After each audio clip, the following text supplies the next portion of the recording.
বন্ধুরা, জাহান্নামের শাস্তি কেমন হবে জানেন? জাহান্নাম এমন একটা ভয়াবহ স্থান যেখানে অতি তুচ্ছ শাস্তিও দুনিয়ার সবচেয়ে কঠিন কষ্টের চেয়েও ভয়ঙ্কর হবে। কোরআন ও হাদিসে জাহান্নামের শাস্তি সম্পর্কে বিস্তারিত বিবরণ এসেছে। প্রচন্ড উত্তপ্ত আগুন। আল্লাহ বলেন, জাহান্নামের আগুন খুবই ভয়ঙ্কর, তা মানুষের চামড়া ঝলসে দেবে। রাসূল সাল্লাল্লাহু আলাইহি ওয়াসাল্লাম বলেছেন, তোমাদের আগুন, দুনিয়ার আগুন জাহান্নামের আগুনের 70 ভাগের 1 ভাগ মাত্র। জাহান্নামীদের তৃষ্ণার্ত করে রাখা হবে, কিন্তু তাদের পান করার জন্য দেয়া হবে খুবই গরম পানি, যা তাদের অন্ত্র নাড়িভুড়ি টুকরো টুকরো করে ফেলবে। তাদের পান করানো হবে গলে যাওয়া ধাতব পদার্থ ও পুঁজ, যা গিলে ফেলার মতো হবে না, বরং তারা চরম কষ্টের মধ্যে থাকবে। জাহান্নামীদের ক্ষুধার্ত রাখা হবে, কিন্তু তাদের খাবার দেয়া হবে জাক্কুম গাছের ফল, যা এতই বিষাক্ত হবে যা পেটে পৌঁছানোর সঙ্গে সঙ্গে শরীরের সমস্ত অঙ্গ প্রত্যঙ্গ ছিন্ন ভিন্ন হয়ে যাবে।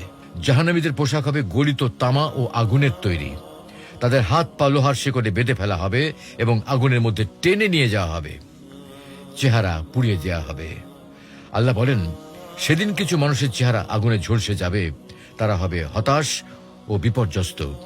রাসূল সাল্লাল্লাহু আলাইহি ওয়াসাল্লাম বলেছেন, জাহান্নামের আগুন এত তীব্র হবে যে একবার চেহারা স্পর্শ করলে মাংস গলে যাবে এবং দাঁত বেরিয়ে যাবে। সবচেয়ে হালকা শাস্তি হবে কেমন?